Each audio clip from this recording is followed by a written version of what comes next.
Basically, the guy behind Project 2025, which you are supposed to believe is dead now and not an important thing to talk about, has a book coming out, and it reveals a whole lot about him and about Project 2025 and about the Trump agenda, and we need to talk about it. This is Kevin Roberts, the president of the Heritage Foundation, considered the architect of Project 2025. So Media Matters got an early copy of the book. It's Dawn's Early Light, Taking Back Washington to Save America, which is, again, it's like ask ChatGPT, hey, I'm a conservative writing a politics book, what should I call it? And they'll literally give you that title. So this is the book we talked about a week or two ago with JD Vance writing the foreword and poking another hole in the idea that Project 2025 is in any way separate from the Trump agenda. So we're done with that narrative now, and we all know that they worked together on this. So let's talk about some of the stuff that Roberts focuses on in a book length sort of expounding on these ideas. So he says that having children should not be considered an optional individual choice, but quote, a social expectation or a transcendent gift. Now look, he's obviously super religious or whatever, as so many of them are. And so we're not supposed to criticize that sort of language, but I'm going to, because screw that. That is so effing weird, you creepy judgmental weirdo. Who the F do you think you are? And I really wish that I could openly swear right now. What the F are you talking about? It shouldn't be an individual choice. We shouldn't choose if we have and raise children, bring this into the world, change our life for the rest of our life, change the lives of all the people around. That shouldn't be up to us.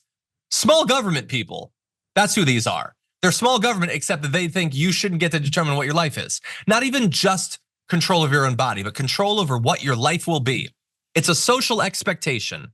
Okay, so just whatever the people around you want you to do, you have to do. Or it could be a transcendent gift, which is such a sick reversal of reality to claim that that's what it is. A transcendent gift to force a person who doesn't want to have a kid to have a kid. That's not a gift, that's making them have something. You're not giving them anything, you're not offering funding or anything, you're forcing them to have and raise a kid. What the hell are you talking about? A storm is tearing up the digital media industry. Only our audience can save us in these difficult times. Help us reach our goal of 100,000 new members at tyt.com/team. Okay, so he describes, again, such old school, bizarre ways of looking at the world. He describes contraceptive technologies, you can call them condoms and birth control, you creepy religious weirdo, as quote, revolutionary inventions that shape American culture away from abundance, marriage, and family. He labeled reproductive choice methods as a quote, snake strangling the American family.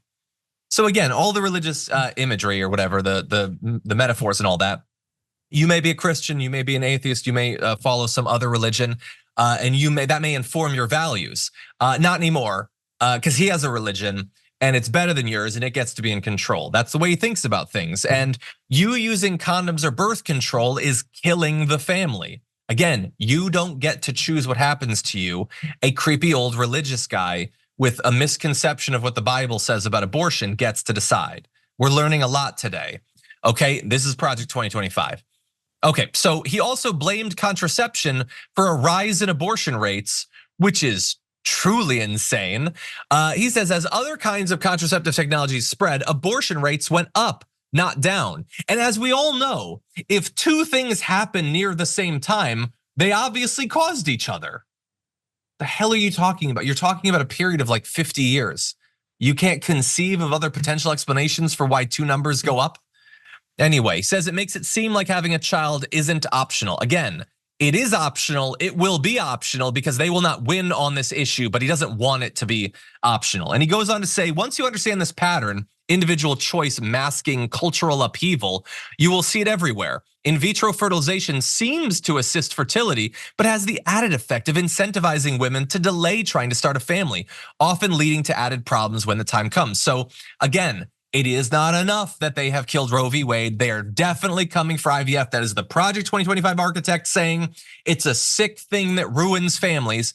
He also, by the way, doesn't appear to understand or care to understand anything about the struggles of people who have used IVF, who have children from IVF, or have tried and failed with IVF or other technologies. He doesn't care. He's got a snake metaphor that he finds more persuasive. And he goes on to say, this is sort of taking the contraception stuff and the kid stuff and broadening it.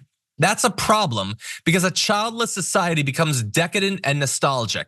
I just want to remind everyone that he is worshiping in the altar of a guy who craps on a golden toilet, but you're decadent because you can't afford to have kids, just to be clear. Aging, barren societies literally become consumptive, taking on higher levels of debt and depleting savings as they pay foreign workers to keep things going. They become less and less capable of innovation, a young person's game, and more stuck and decrepit every year. Their traditions, culture, and way of life die out with nothing to hand on and no one to hand it on. A culture of childlessness is, in the final analysis, a culture of despair. I think a lot of people do feel despair. But the solution to their despair is not to tell them that they are required by the power of the government to have kids, but to make it like financially possible or preferable to have kids. The government could actually do something other than just literally requiring that they procreate. That would be nice. Also, by the way, he's talking about how we need innovation. We need to keep up with things. And he is advancing an ideology that didn't even really exist even in the 1950s, but he wants you to believe that it does. No innovation. We're gonna go back to the time before Roe v. Wade, before you were constitutionally allowed to use contraception. It's such an amazing bait and switch. You're not supposed to evolve on anything. You're not supposed to develop or improve. Nothing is supposed to change. We're supposed to be the same as we always were, but that sounds bad. So let's pretend that we care about the kids or something.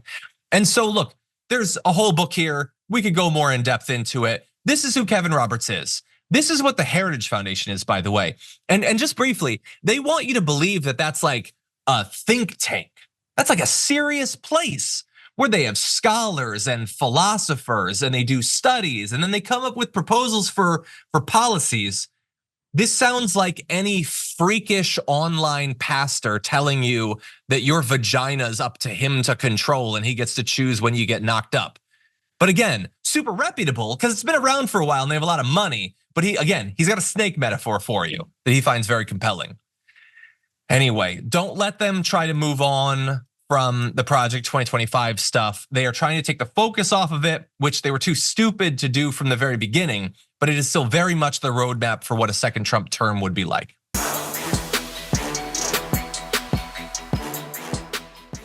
When you click the join button and become a tier 2 member, you get access to all of our weekly top 10 lists. What are you waiting for?